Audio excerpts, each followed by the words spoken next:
Que prazer voltar, abrir a palavra de Deus e tratar de uma das cartas também importantes do apóstolo Paulo, tão importantes para a história da igreja e para nossas vidas pessoais.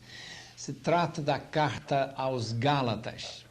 E nós estaremos estudando hoje alguns dos pontos interessantes sobre como essa carta veio a existir, quem eram os seus destinatários, qual seria a razão que Paulo não inclui uma das suas orações iniciais, como ele normalmente fazia, quando ele escreveu as Gálatas. Esta carta não é muito longa, só tem 6 capítulos, mas é uma carta cheia de ensinamentos preciosos para nós.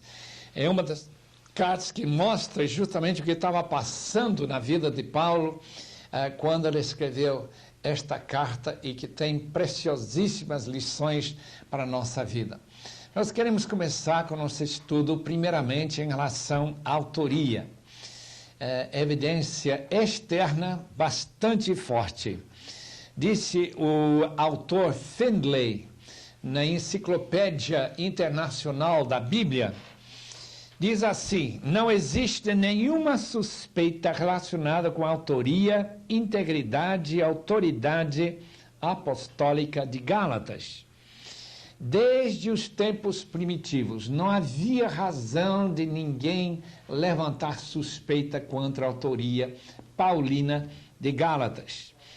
Autores que atribuíram Gálatas a Paulo foram Márcio, aquele herege gnóstico do ano 140, no seu cânon, o cânon de Muratori, 170, aquela lista de livros do Novo Testamento, Irineu, 140, 203, e Tertuliano, no norte da África, 150, 222, mas podemos encontrar outros com certeza. A evidência interna é muito forte. Ali nós podemos realmente confiar que a evidência interna é totalmente convincente. Em primeiro lugar, a carta tem o nome do autor, Paulo. As referências pessoais a Paulo cabem dentro do esquema dos conhecimentos que nós temos no livro de Atos. A ênfase sobre a justificação pela fé, coincide com a importância que Paulo dava para aquela doutrina. O erro que Paulo combate em Gálatas cabe bem dentro da época e circunstâncias conhecidas em que esta carta foi escrita. Nós estaremos vendo isso quando tratarmos da data. E a carta reflete perfeitamente o caráter de Paulo, tal como nós conhecemos, baseada nas cartas de Romanos, 1 e 2 Coríntios. Lembra que nós já falamos que tanto Romanos, 1 e 2 Coríntios e Gálatas são as cartas contra o qual ninguém tem levantado suspeita. Se existiu um homem chamado Paulo de Tarso, convertido na estrada de Damasco, é o autor dessas 4 cartas.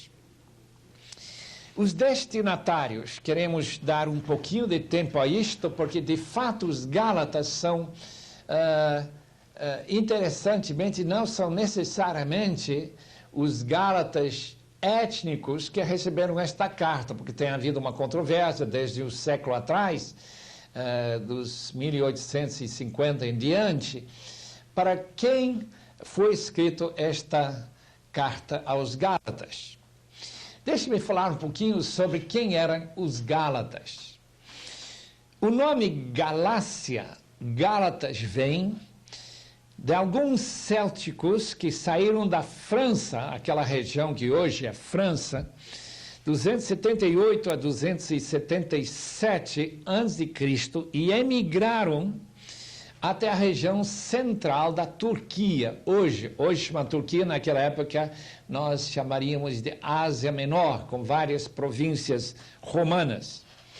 Assim a região ganhou o nome de Gália ou Galácia.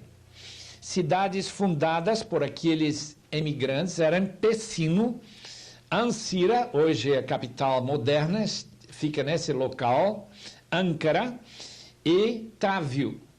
Essas cidades que nós chamamos no norte da Galácia, porque mais tarde, quando o Império Romano, 25 anos antes de Cristo, veio a ser parte do Império Romano, a província dos Gálatas, ou da Galácia, incluía a região étnica no norte da província, como também várias regiões do sul, incluindo a Frígia, Licaônia, Pisídia e um pedaço de Ponto. A região onde moraram os gálatas étnicos, nós usamos a palavra étnicos para descrever aqueles que vieram e descenderam daqueles que 270 anos antes de Cristo saíram da França, daquela região da Gália, da França, que esses étnicos, segundo homens como Lightfoot, ele achava que Paulo tinha chegado lá, ainda que o livro de Atos não conta nada sobre sua visita àquela região norte da Galácia, e teria evangelizado aquela região. Se os irmãos lembram, quando nós estudamos, ou talvez nem estudaram ainda a 1 de Pedro conosco, os irmãos lembram que uma das províncias para as quais 1 de Pedro foi escrito foi a Galácia. E provavelmente incluindo aquela região do norte, que estaria incluído com Bitínia e Ponto. Mas como Paulo nunca menciona a Galácia étnica, e como nós não temos nenhuma certeza no livro de Atos, nenhum espaço claro onde Paulo teria chegado naquela região, nós então chegamos à conclusão que é bem mais provável que Paulo teria escrito esta carta aos Gálatas, mas que não eram os Gálatas descendentes daqueles que vieram da Gália, na França, mas aqueles que estavam incluídos na província da Galácia, Frígia, Licaônia e Pisídia. Por que nós achamos isso, chamado Galácia do Sul? Achamos isso porque no livro de Gálatas, justamente na primeira viagem missionária, Paulo visitou e evangelizou aquela região. Dr.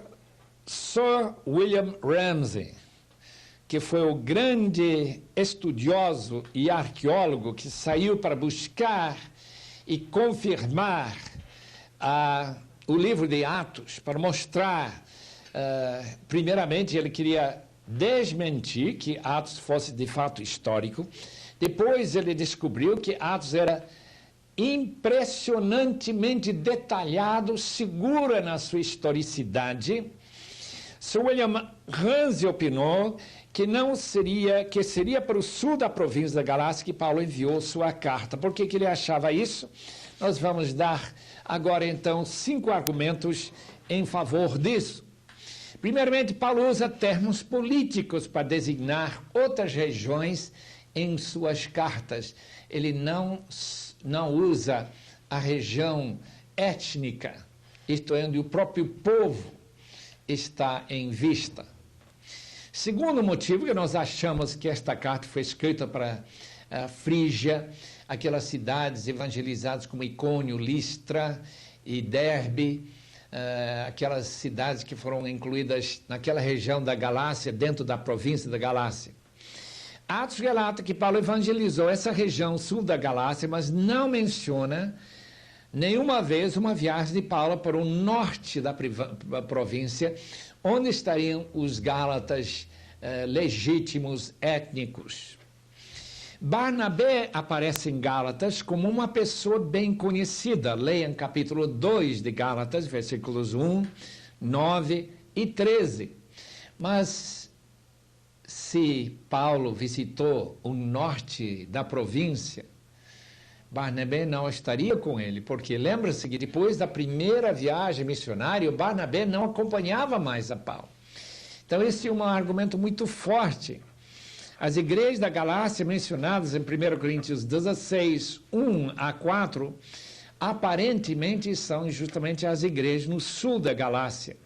Também podemos comparar 2 Timóteo 3 e versículo 11, onde Paulo menciona as cidades onde ele foi perseguido na primeira viagem missionária.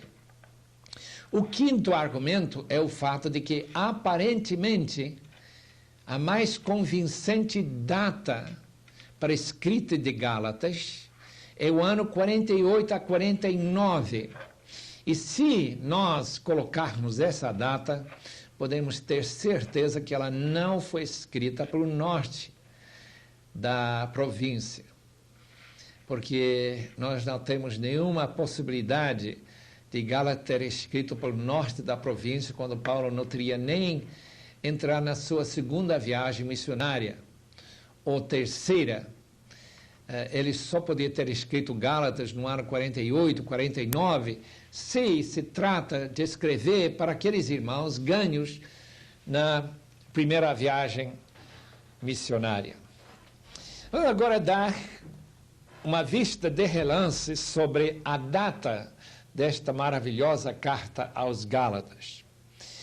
O famoso comentarista inglês J.B. Lightfoot pensa que Paulo escreveu da Macedônia ou da Grécia no ano 56, 57. Os irmãos vão lembrar que exatamente a data em que Paulo escreveu Romanos. E ele achava isso porque ele, comparando as duas cartas, Romanos e Gálatas, pensava que Romanos, 1 e 2 Coríntios e Gálatas teriam saído todos dentro de um ano ou dois, talvez dentro daquele período da vida de Paulo em que ele escrevia mais as suas cartas. O Sir William Ramsay sugere a data de 53 entre a segunda e terceira viagens missionárias de Paulo.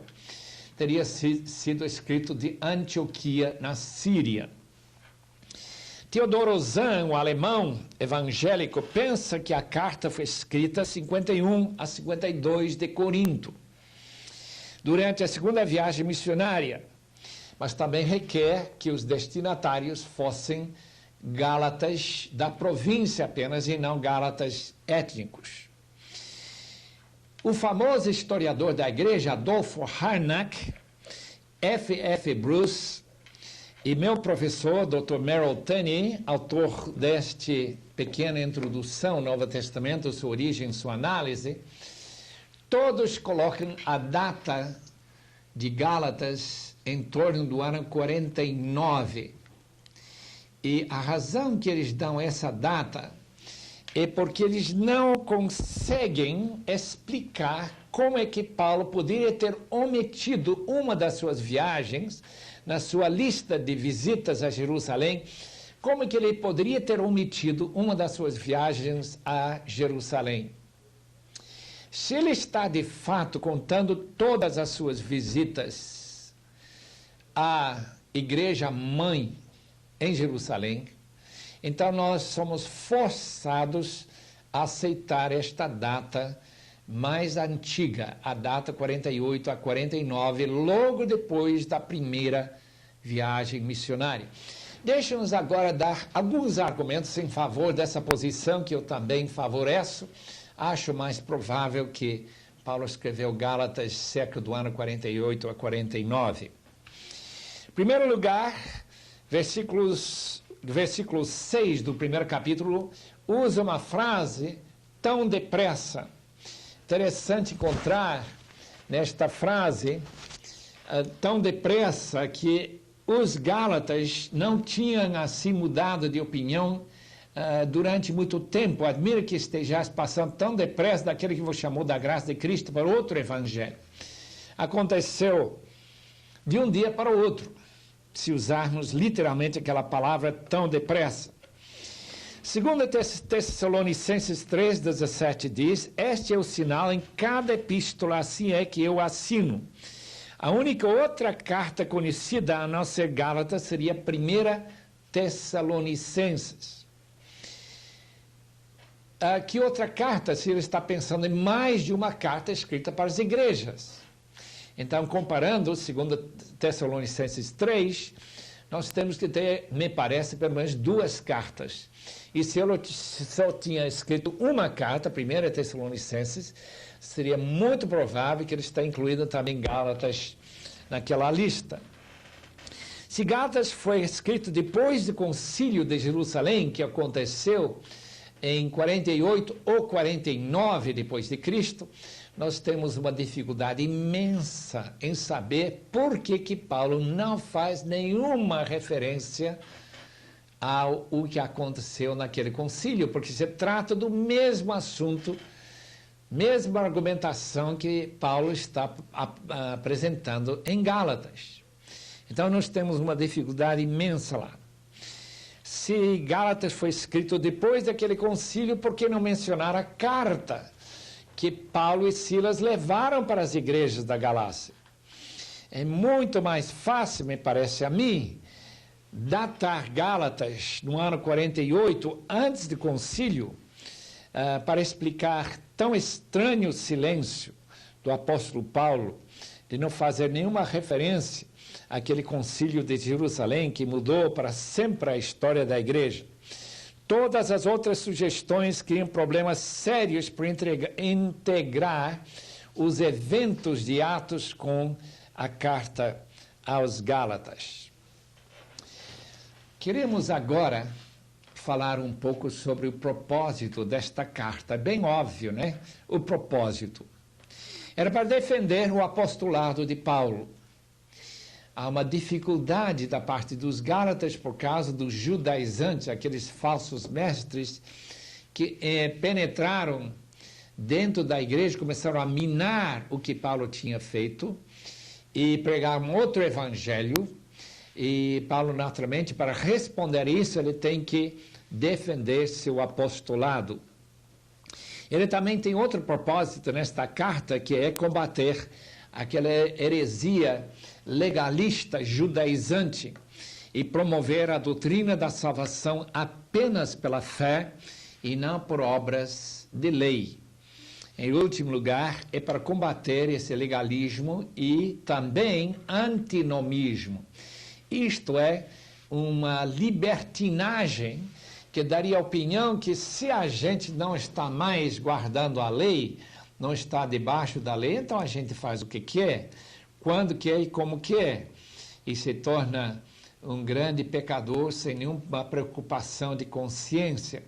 Paulo é muito contrário ao antinomismo, e nós veremos isso particularmente em capítulos 5 e 6 de Gálatas. Nós vamos gastar alguns instantes agora, portanto, estudando um esboço desta carta que tem seu tema a salvação unicamente pela fé e não pelas obras da lei. Primeiro, capítulos 1 e 2 tratam da vindicação pessoal da autoridade apostólica do apóstolo. Começando com o versículo 1 a 5, saudação e introdução, o caráter imutável e veredito do Evangelho de Paulo, versículos 6 a 10, a origem divina do Evangelho de Paulo, 11 a 24, o endosso do Evangelho de Paulo pelos líderes de Jerusalém, 2, 1 a 10. Quando Paulo foi para Jerusalém, os líderes da igreja realmente deram a mão para ele, para endossar a pregação do Evangelho tal como ele pregava. Depois, a segunda grande divisão da carta, capítulos 3 e 4, uma vindicação doutrinária. Primeiramente, o testemunho dos Gálatas. O fato é que o Espírito Santo operava milagres entre eles, que eles tinham realmente mudado de sua vida pagã para uma vida cristã. É o testemunho dos Gálatas, versículos 1 a 5. Depois tem a evidência da vida de Abrão, que se converteu apenas pela fé, crendo em Cristo, crendo em Deus. A evidência vindo da lei, versículos 10 a 14. Depois ele coloca a evidência vindo da aliança, feito entre Deus e o seu povo, versículos 15 a 18. Depois ele trata do propósito da lei, em capítulo 3, 19 a 4, 11. E depois, finalmente, nesta parte, a evidência da transferência das afeições, 4, 12 a 20. A última parte de Gálatas trata de uma aplicação bem prática. Capítulos 5 e 6. Liberdade, mas não libertinagem. Capítulo 5, versículo 1 a 15. Depois ele entra naquela discussão da luta entre carne e o espírito. Capítulo 5, versículo 16 a 26. Depois auxílio muito importante dentro da família da fé, que a pessoa deve ajudar um ao outro, carregar as cargas uns dos outros. 6, 1 a 10. E o último trecho, 6, 11 a 18, testemunho e encorajamento finais. Aqui temos, então, um esboço bem ligeiro sobre Gálatas. O que nós queremos tratar agora é um estudo sobre o conteúdo desta maravilhosa carta e algumas peculiaridades, algumas coisas que não são normais nas cartas de Paulo ou nenhum outro livro. Por exemplo, nós encontramos, em primeiro lugar, que Paulo omite a sua oração costumeira. Lê em Efésios, lê em Filipenses, lê em Tessalonicenses, ele lembra dos seus irmãos em oração, mas não aos Gálatas. Aparentemente, a razão é que Paulo estava tão preocupado com esta mudança de atitude, deles abandonarem a fé em Cristo para voltarem para se tornar uma espécie de judeu cristão, com uma ênfase bem baixa no cristianismo, uma ênfase muito alta no judaísmo, preocupava Paulo demais. Segundo ponto que nós queremos ressaltar, Paulo não identifica quem estaria perturbando as igrejas na Galácia. Capítulo 1, versículo 7. Ele não menciona, como nós já falamos em 2 Coríntios, ele não menciona quem eram aqueles falsos irmãos chamados judaizantes, aqueles que queriam tornar os gentios convertidos em prosélitos judaicos. Terceiro ponto, a reação tão intensa de Paulo mostra claramente que combate uma heresia e não uma simples diferença de interpretação ou prática de adaptação cultural.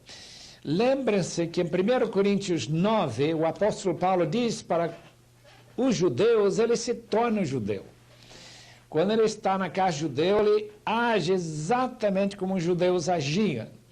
Quando ele estava na casa de gentio, ele simplesmente agia como gentio. Mas o que está sendo pregado agora nessas novas igrejas da Galácia não é uma adaptação cultural. Paulo claramente refere a um outro evangelho, um evangelho tão pernicioso que se os Gálatas aceitarem esse evangelho, eles perderiam a salvação que eles supostamente teriam. Nós veremos que Paulo usa uma linguagem muito forte no capítulo 4 para descrever voltar ao legalismo, voltar à lei, é se escravizar os espíritos, semelhantes àquelas emanações gnósticas, aos espíritos elementares do universo. Paulo chega a dizer que mesmo que um anjo vindo do céu que venha pregar um outro evangelho do que eles tinham recebido e ouvido da boca do apóstolo Paulo, que esse anjo deveria ser amaldiçoado. O interessante é Paulo colocar essa possibilidade de um anjo cair e trazer um evangelho diferente do evangelho que eles receberam. Está no versículo 8 do primeiro capítulo. Mas ainda que nós, o mesmo anjo vindo do céu, vos pregue evangelho que vai além do que vos temos pregado, seja amaldiçoado. A palavra anátema significa, em grego, amaldiçoado, lançado no inferno. Nós encontramos em 2 Tessalonicenses, capítulo 2, que havia possíveis espíritos trazendo mensagens através de profetas, espíritos angelicais, que falavam uma coisa que não era bem certo. Lembrando-nos, como 1 Coríntios também nos lembra, especialmente capítulo 14, que a autoridade apostólica sempre fica acima de qualquer ensinamento de revelação profética de uma pessoa dentro da igreja. Um anjo que fala através de um profeta pode errar. Pelo menos a mensagem pode ser errada, por isso que Paulo usa esta linguagem tão forte. E não necessariamente que o próprio anjo poderia cair novamente, nós não sabemos se anjos ainda dá para cair. mas como já falamos sobre 1 de Pedro, capítulo 3, versículo 19, aqueles espíritos na prisão, que deviam ser aqueles anjos que caíram na época de Noé, essa possibilidade, Paulo aparentemente acalentava, reconhecia que um anjo vindo do céu e não do inferno podia trazer um evangelho que não é evangelho bíblico e que esse anjo seja condenado. Em quinto lugar, mesmo que Paulo se converteu como adulto, ele já era separado por Deus para receber a graça salvadora, segundo o versículo 15 desse primeiro capítulo. Deixe-me ler. O versículo diz assim: quando, porém, ao que me separou antes de eu nascer e me chamou pela sua graça, aprove revelar seu Filho em mim, quando Paulo já era adulto. Então nós percebemos que Deus tem uma mão muito forte, uma soberania determinista, envolvendo-se com nossa salvação. Graças a Deus, eu nasci no lar cristão, e que Deus já me separou antes de eu nascer, quando a minha mãe estava orando a meu respeito, para poder um dia ter este privilégio que estou tendo, de abrir a palavra de Deus junto com estes amados alunos.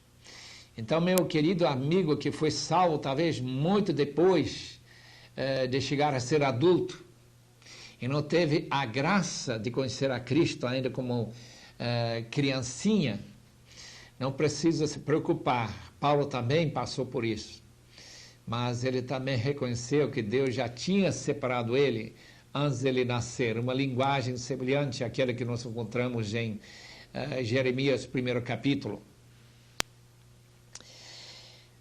Número 6. Depois da conversão, Paulo passou 3 anos no deserto, na região perto de Damasco, versículos 17 e 18. É bem interessante encontrar Paulo fazendo essa referência aos 3 anos que ele passou lá. Quando o judeu usava a frase 1 ano, ou 2 anos, 3 anos, ele estava usando uma ideia não bem como nós pensamos. Qualquer parte de 1 ano era para o judeu 1 ano, ele não dizia que 1 ano era completo. Portanto, 3 anos podia ter sido um período muito menor do que 3 anos completos. Nós reconhecemos isso quando falamos da ressurreição de Cristo depois de 3 dias no túmulo. De fato, não foram 3 dias. Então, nós não sabemos se Paulo de fato passou 3 anos inteiros ou não, lá no deserto, ao redor de Damasco, naquela região governada por Aretas.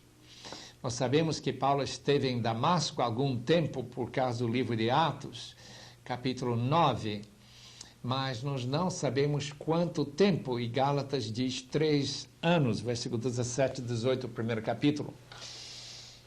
O que Paulo fazia no deserto naquele tempo? Eu acho que ele estava passando um tempo semelhante àqueles que se separam da humanidade para oração, para pensar nas mudanças, para ler o texto bíblico.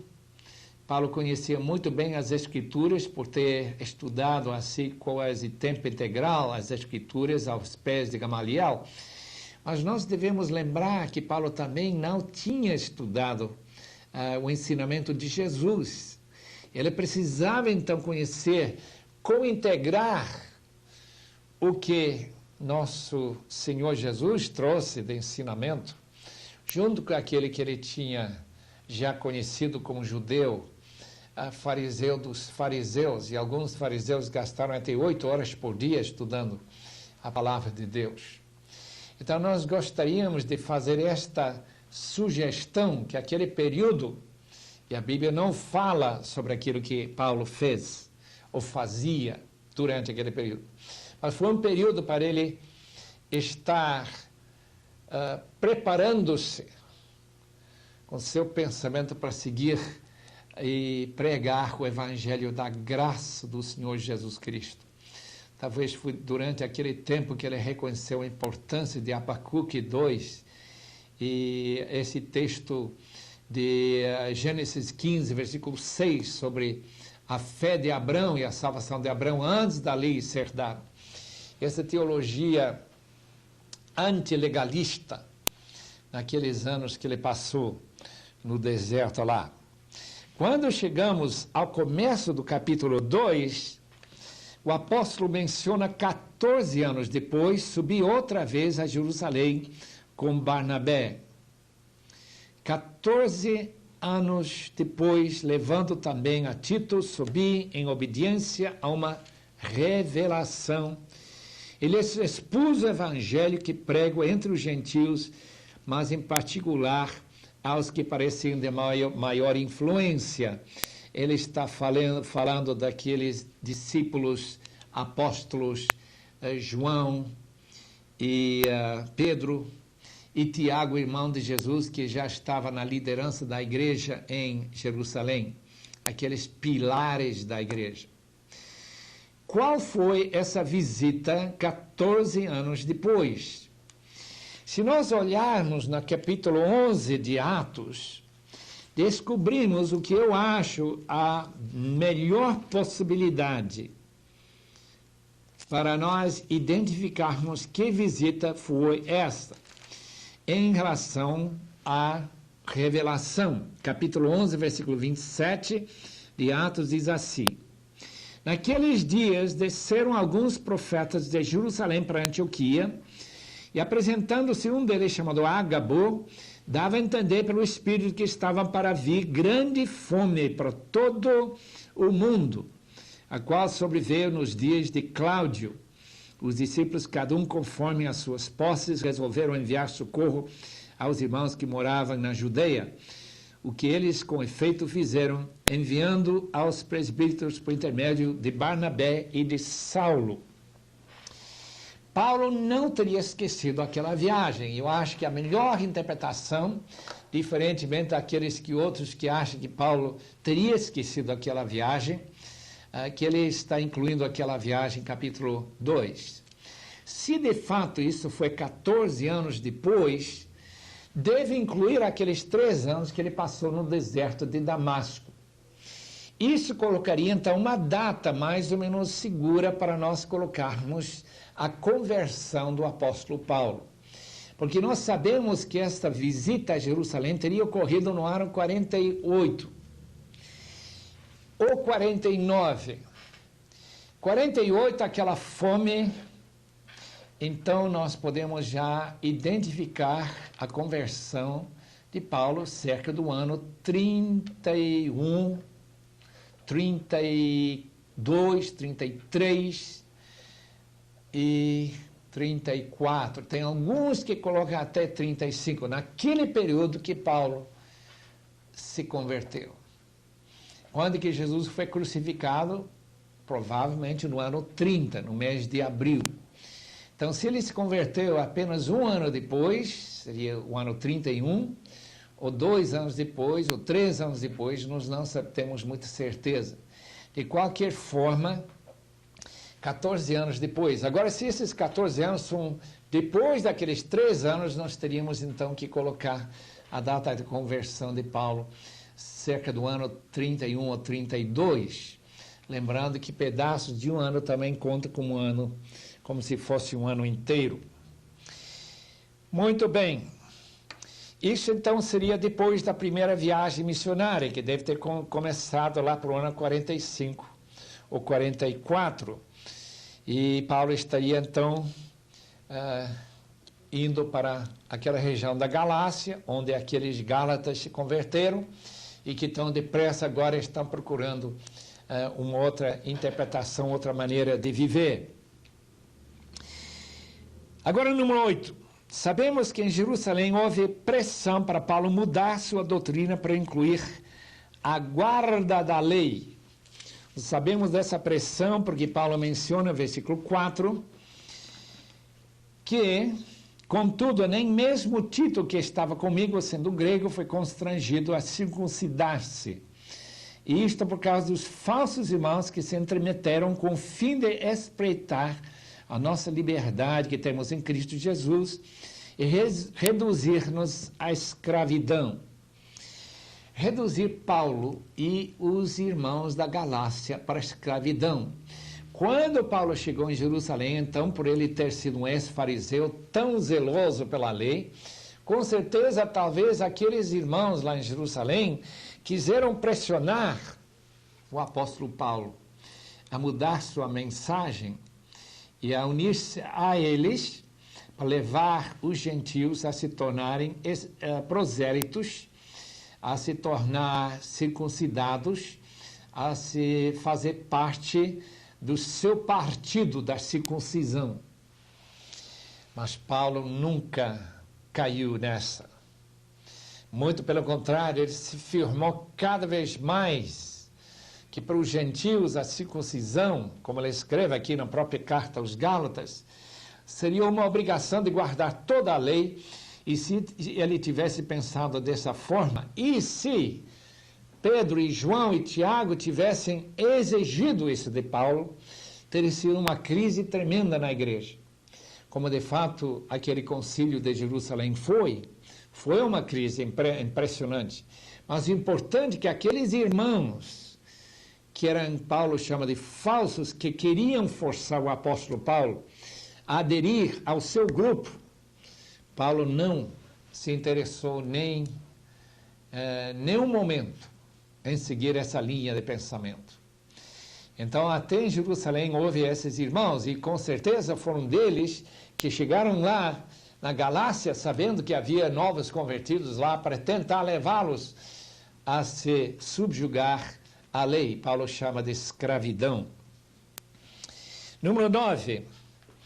A falha de Pedro, no capítulo 2, versículos 11 e 12, que também levou Barnabé junto a uma falsidade. Os irmãos lembram que aconteceu, foi feita antes de chegarem alguns da parte de Tiago, comia com os gentios, Pedro comia com eles, ele veio para Antioquia, ele está falando isso em capítulo 2, versículo 11 e 12. Mas quando aqueles vieram da parte de lá, Pedro veio junto, chegaram e afastou-se e começaram a comer apenas com os judeus. E se também os demais judeus dissimularam com ele, a ponto de o próprio Barnabé ter se deixado levar pela dissimulação deles. E lá em Antioquia, de um momento para o outro, a igreja se dividiu entre judeus, seguindo Pedro, Barnabé e aqueles outros judeus convertidos em Antioquia, separando-se dos gentios para eles não comerem juntos. Lembra que comer juntos foi um dos pontos chaves para o judeu, que ele nunca comia, nós sabemos isso no capítulo 10, quando Pedro esteve lá no terraço da casa e veio descendo aquele lençol cheio de animais imundos, levanta, mata e come, dizendo que ele podia comer. Ele entendeu claramente que ele podia entrar na casa do gentio, podia comer junto com o gentio. Mas neste instante, Pedro pecou gravemente. E Paulo fala para Pedro, para Barnabé e aqueles outros irmãos e critica severamente esta ação do apóstolo Pedro. Por quê? Porque se Pedro estava agindo corretamente, então o que ele tinha ensinado anteriormente com a conversão de Cornélio, em capítulo 10 e 11 de Atos, e esse surgimento de irmãos na fé entre os gentios, teria sido rapidamente o fim da missão entre os gentios, eles se tornando novamente judeus como qualquer outro judeu. E Paulo diz que para Pedro fazer uma coisa dessa foi tremendamente sério. Paulo diz, eu, contrastando com Pedro, estou crucificado com Cristo. Esta vida em Cristo é uma crucificação. E a pessoa fica assim diante dos judeus como se fosse condenado com Jesus.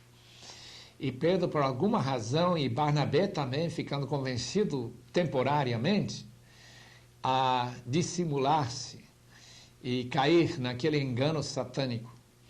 Paulo diz: eu estou crucificado com Cristo, não vivo mais eu.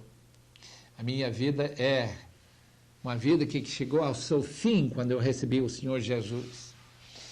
Não está tratando de uma pessoa não pecar, como alguns têm achado, mas é uma descrição da nova vida em Cristo. A quem está crucificado com Cristo está separado para sofrer a ignomínia que Cristo sofreu e ser condenado pelos judeus como Jesus foi condenado. Ele foi crucificado por causa da condenação que os judeus queriam que Pilatos levasse.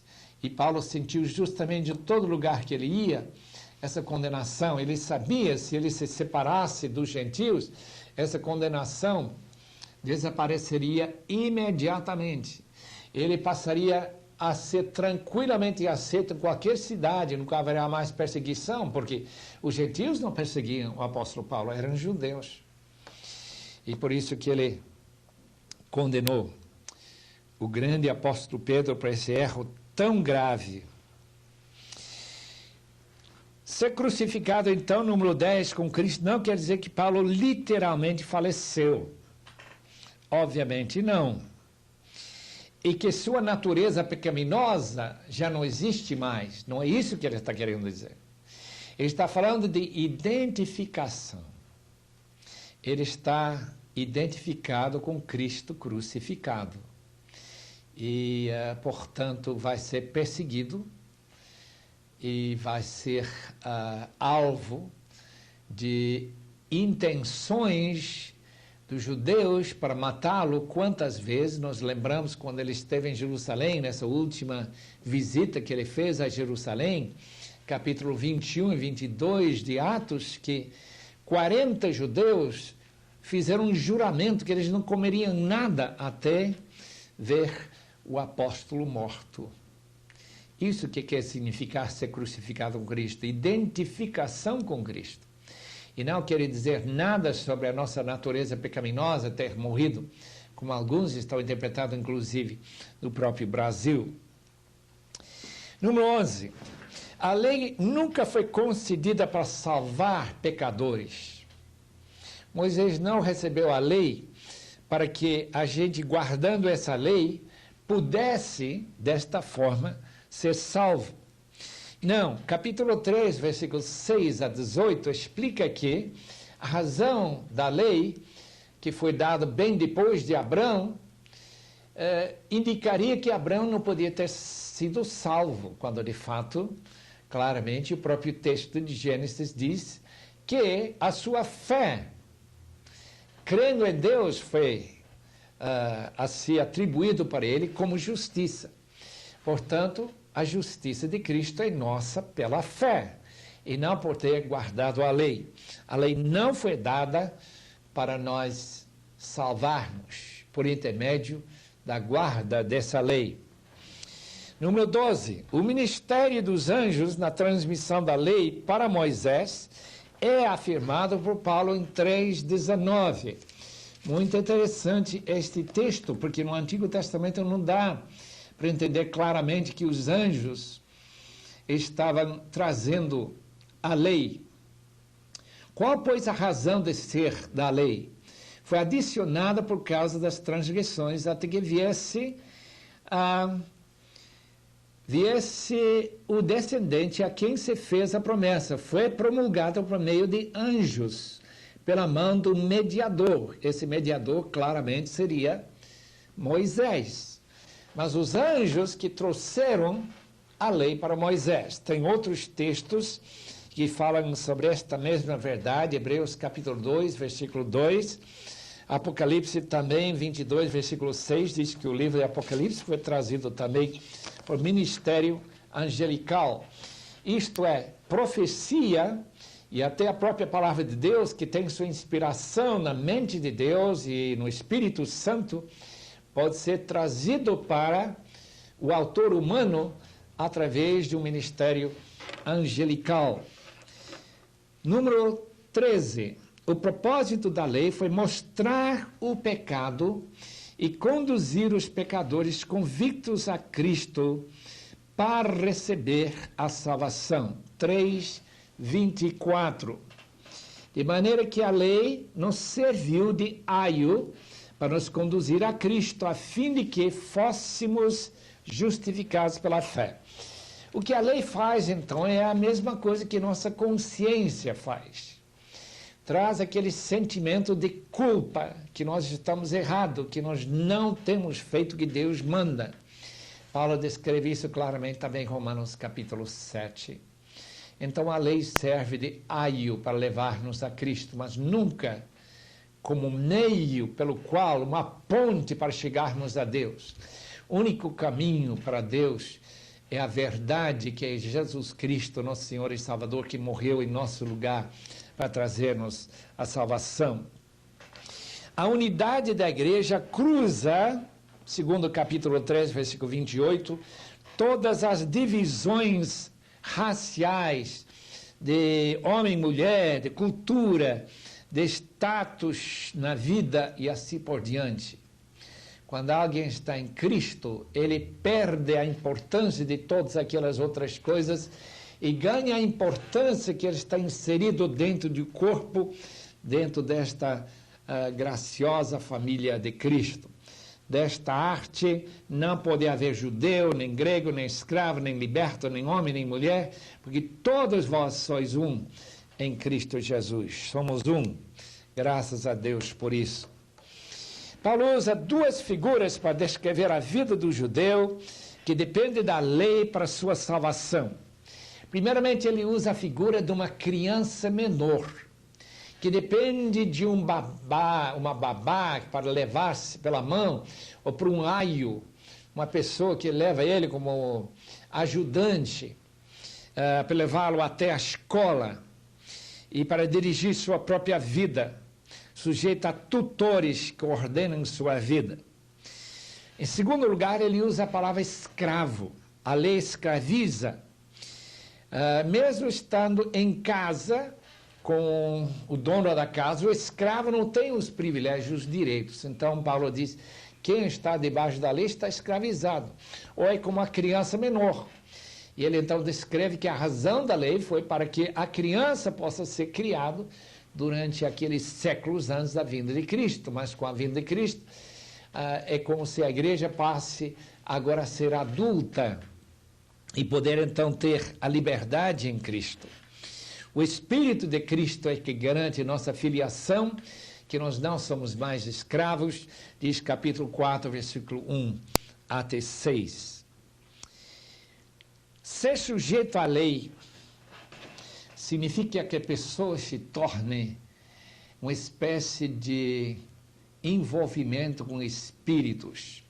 A palavra aqui é muito sério para quem está assim interessado em guardar a lei judaica, por obrigação. Veja como Paulo escreve em capítulo 4, versículo 9, ou melhor, 8 e 9. Outrora, porém, não conhecendo a Deus, servias a deuses que por natureza não são.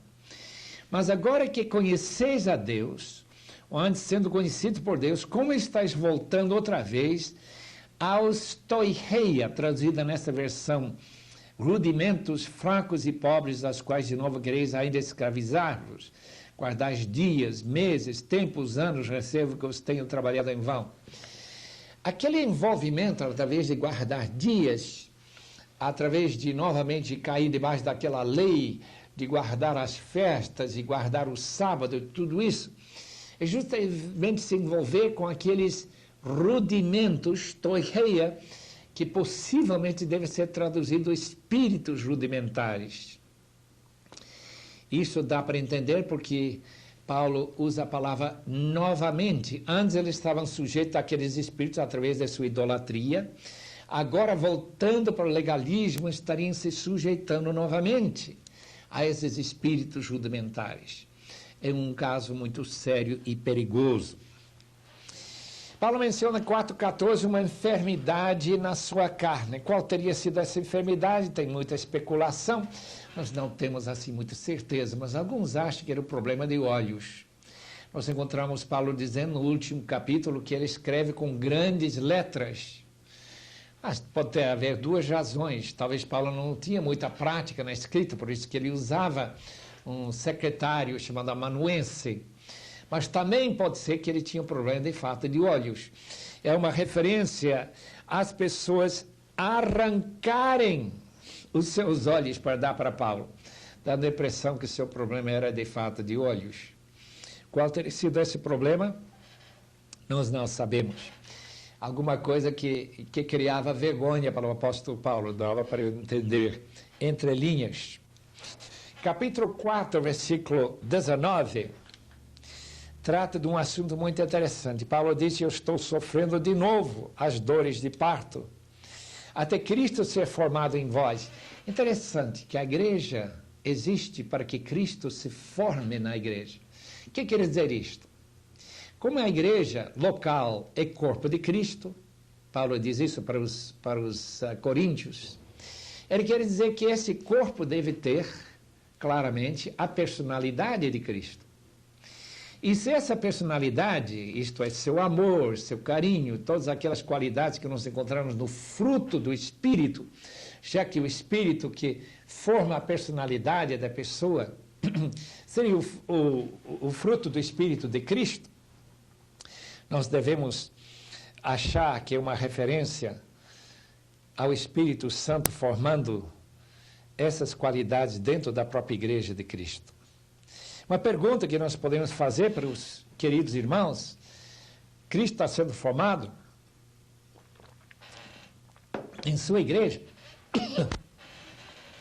De fato, dá para identificar nos relacionamentos entre os irmãos que Cristo está no meio da sua igreja e que sua personalidade, suas características e qualidades estão aí?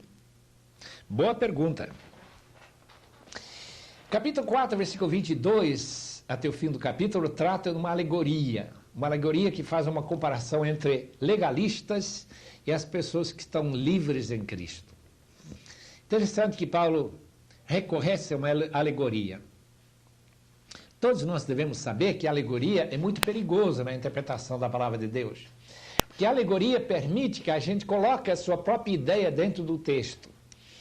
Naturalmente, como Paulo era inspirado, nós não temos nenhum problema em ele colocar a sua ideia lá, porque a ideia era inspirada pelo Espírito, toda a Escritura é inspirada pelo Espírito. Mas não quer dizer que nós teríamos o privilégio de pegar certos eventos históricos e transformá-los em ensinamentos teológicos. O que Paulo faz nesse texto está muito claro. Está comparando Jerusalém aqui na terra e Agar, a escrava que trabalhava na casa de Abrão e Sara, e contrastando com Abrão e Sara e seu filho Isaque, filho da promessa, contrastado com Ismael, que era filho da escrava. E esse contraste coloca muito bem para ilustrar, e essa razão que Paulo usou essa alegoria, para ilustrar a diferença entre o cristão que tem essa liberdade em Cristo e aqueles judaizantes que queriam levar as igrejas da Galácia a se conformarem com a lei mosaica. Número 20, em nosso estudo, seria capítulo 5, versículo 3, que diz que quem ficar circuncidado naturalmente dentro de uma cerimônia judaica estaria comprometido com toda a lei. Ele não teria possibilidade de escapar.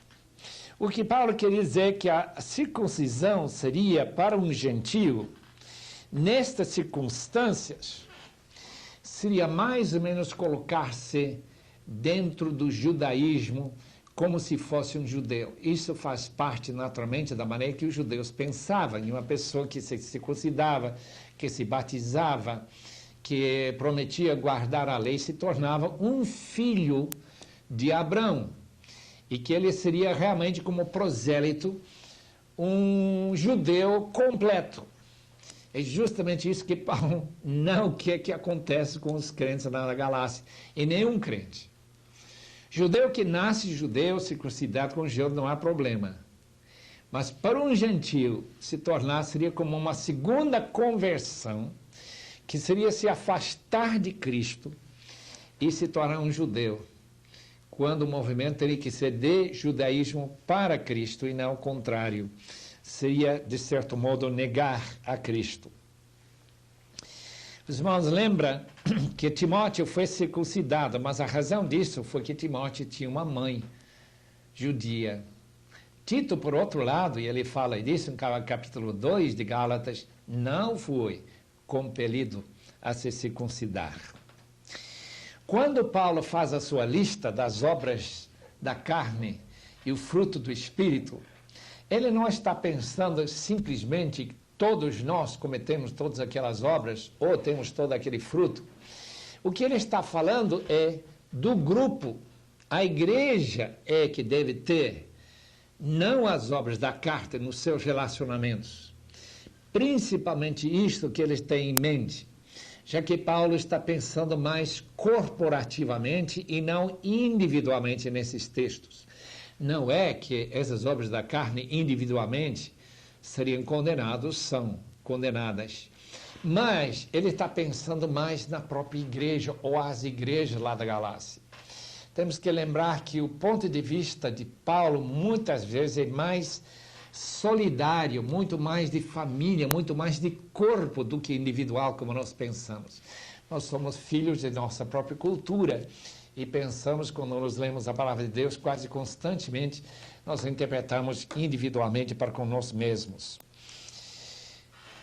Em capítulo 6, temos duas frases que parecem contraditórias. Deixe-me falar um pouquinho sobre isso.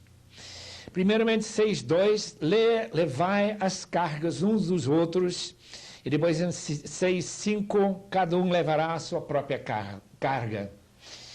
Amados irmãos, isso não é uma contradição. O fato é que nós devemos estar sempre aqui nesta vida, querendo ajudar, tentando ajudar nossos irmãos a carregar suas cargas de pecado, ajudando eles a melhorar, ajudando eles a saírem do seu pecado, confessar, se arrepender, como o contexto aqui de 6:1 e 2 de Gálatas mostra. Agora em 6:5 está falando do juízo final. Lá todo mundo será individualmente condenado, ou será perdoado, ou reconhecido perdoado diante de Cristo. Ele carregará, ele se apresentará dando contas de si mesmo, não mais podendo culpar outra pessoa que não me ajudou a carregar essa carta. Então são duas épocas na vida, uma aqui nessa terra, outra depois de nós chegarmos diante do tribunal de Cristo. Última coisa que eu gostaria de mencionar são as marcas de Cristo que Paulo menciona no capítulo 6. Já no fim, ele diz, eu tenho as marcas de Cristo. O que são as marcas? São justamente as cicatrizes que Paulo tinha depois de ser apedrejado e açoitado tantas vezes.